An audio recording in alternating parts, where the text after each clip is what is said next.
कभी सोचा है एक फटी हुई चप्पल किसी की पूरी जिंदगी बदल सकती है। ये कहानी है एक माँ की और उस बेटे की जिसने हालातों से हार मानने से इनकार कर दिया। एक छोटे से कस्बे में रहता था राहुल। पिता बचपन में ही गुजर गए थे। घर में सिर्फ माँ और बेटा और माँ की रोज की मेहनत।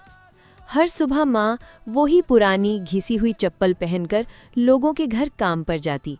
वो चप्पल उसके पैरों से ज्यादा उसकी मजबूरी बयान करती थी। राहुल उसे चुपचाप देखता और मन ही मन एक सवाल पूछता, क्या मैं कभी माँ को आराम की जिंदगी दे पाऊंगा?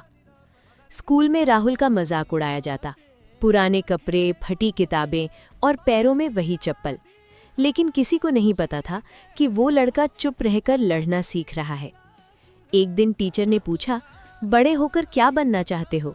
राहुल ने कहा, सर, मैं अपनी माँ को आराम देना चाहता हूँ। पूरी क्लास खामोश हो गई। 10वीं के बाद फीस भरना मुश्किल हो गया। माँ ने चुपचाप अपनी छोटी सी बालियां बेच दी और राहुल से बस इतना कहा, बेटा, अगर तू हार गया तो मेरे सपने टूट जाएंगे। दिन में स्कूल, शाम को चाय की दुकान और रात में मोबाइल की टॉर्च में पढ़ाई।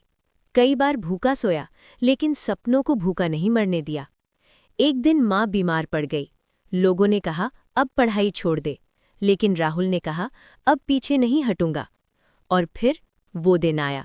मेरिट लिस्ट में राहुल का नाम था, वो ही लड़का जिसे कभी कमजोर समझा गया था। पहली कमाई से राहुल ने माँ के लिए नई चप्पल खरीदी।